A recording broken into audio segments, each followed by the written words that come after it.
मैं जय किशोर कुमार बेलवाल एक बार फिर आपके लिए इतिहास की बात लेकर आया हूँ। आज हमारा विषय है कैलाश मंदिर एलोरा। कैलाश मंदिर कठोर बेसाल्टिक चट्टानों से मिलकर बना है।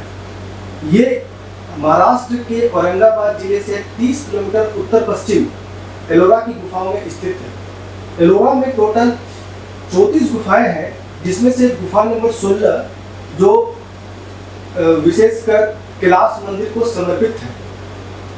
कैलाश मंदिर के निर्माण की कहानी बहुत दिलचस्प है। कहा जाता है कि इसका निर्माण राजपूत वंश के राजाओं ने करवाया था। जब राजपूत राजा, एक एलू नाम का राजपूत राजा था, वो बेहद गंभीर बीमारी से ग्रसित था, तब उनकी पत्नी ने भगवान शिव से आराधना की थी कि जब वो ठीक हो जाएंगे तो एक भव्य मंदिर का निर्माण कराया जाएगा।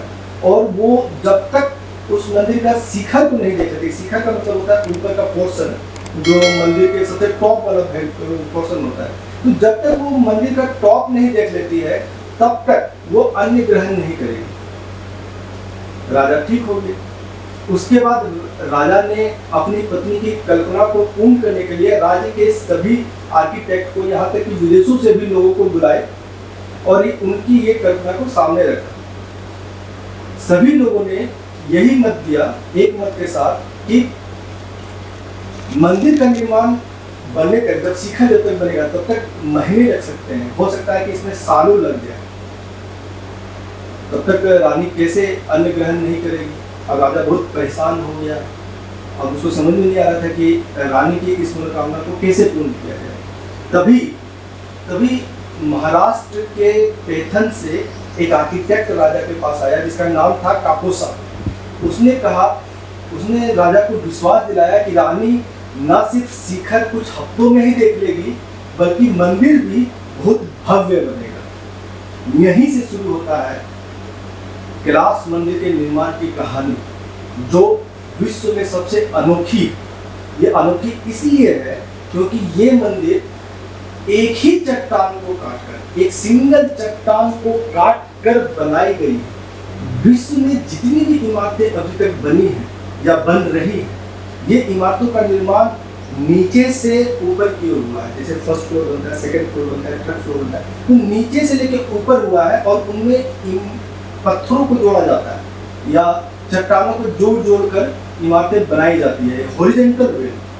लेकिन कैलाश मंदिर का निर्माण वर्टिकल तरीके से किया गया है। ऊपर से लेकर नीचे की ओर इसको बनाया गया है। सबसे पहले ऊपर बनाया गया, फिर नीचे बनाया गया। इसको पत्थरों को तोड़कर लगभग 98 फीट की गहराई के साथ इसको चट्टानों को काट कर 3 मंजिला शिव भगवान का मंदिर बनाया गया है, ताकि शिखर जल्द से जल्द बन सके और रानी की मनोकामना पूर्ण हो सके। वैज्ञानिक हो या पुरातत्ववेत्ता, सबके अनुसार चट्टान को काटने का एक ही तरीका होता है, नीचे से लेकर ऊपर या अंदर से लेकर बाहर। लेकिन कैलाश मंदिर को काटने का तरीका ऊपर से नीचे की ओर हुआ और ये बाहर से अंदर की ओर गया। वो भी किसके दम पर? सिर्फ छेनी और हथौड़ी के दम पर। 1400 साल पुराना ये मंदिर है। 1400 साल पुराना, लगभग 4 लाख टन वजन वाले चट्टान को किसके दम पे काटा गया? सिर्फ छेनी और हथौड़ी के दम पर। इन 4 लाख टन वजन वाले चट्टान को लगभग 100 सालों में, 4 जनरेशन गुजर जाते हैं। 100 साल में 4 जनरेशनों के द्वारा एक ही मोटो से इसको बनाया गया कि मंदिर बनवाना है। ये सचमुच एक अद्भुत है कि 4 जनरेशन एक ही दिशा में, एक ही प्लान पर, एक ही तरीके से काम कर रही है। तभी तो कहा जाता है कि इस मंदिर का निर्माण मानव निर्मित नहीं हो सकता। जरूर इसमें देवताओं का हाथ रहा होगा या देवताओं ने भी इसमें अपना हाथ बटाया होगा। मंदिर बनाते समय नीचे उतरने से पहले ऊपर के जितनी कलाकृतियां थी उनको बारीकी से तराशा गया, तो इसलिए कि दोबारा ऊपर चढ़कर ना आना पड़े। इस मंदिर में 2 बड़ी रचनाएं हैं। एक है नंदी बैल का मंदिर, जो भगवान शिव का बैल था, और दूसरा भगवान शिव का प्रमुख मंदिर, जो ठीक नंदी बैल के सामने है।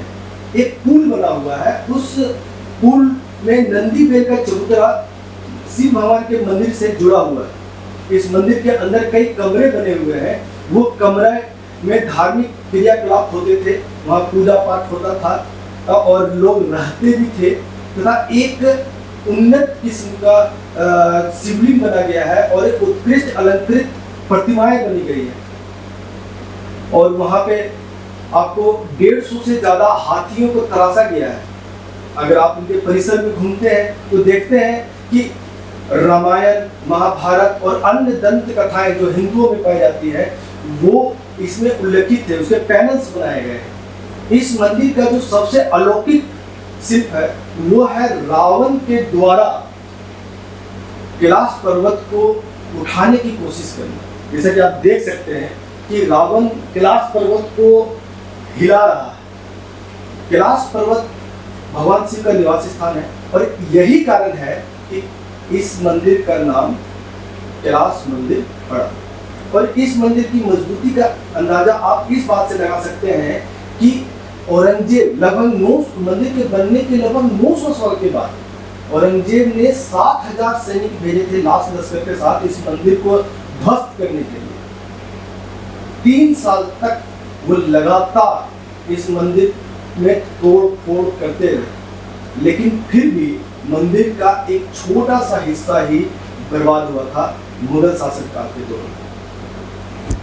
आप कल्पना कीजिए कि छेनी और हथौड़ी के दम पर ही 1400 साल पहले यह मंदिर का निर्माण कैसे हो गया। इस मंदिर के अंदर गुफाएं कैसे बन गई और गुफाओं में जो अलंकृत प्रतिमाएं हैं, जो बेहतरीन रचनाएं हैं उसके अंदर जो उकेरी गई है, जहां आज भी अगर हम जाते हैं तो अंधेरा ही अंधेरा है, तो उस दौर में इस अंधेरे में कैसे काम किया गया होगा, इस अंधेरे में कैसे इस रचनाओं को साकार किया गया, ये सचमुच अद्भुत है, आश्चर्य है। इस मंदिर की नक्काशी में छोटी से छोटी और बड़ी से बड़ी डिटेल्स का ख्याल रखा गया है। और सबसे बड़ी बात यह है कि ये मंदिर पूरी की पूरी एक ही चट्टान से बना हुआ है। इसमें बाहर से किसी भी प्रकार का कोई भी पत्थर नहीं जोड़ा गया है।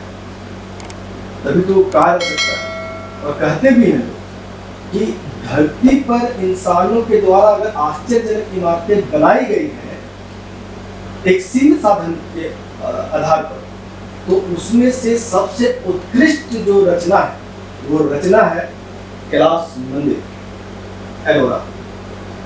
Thank you.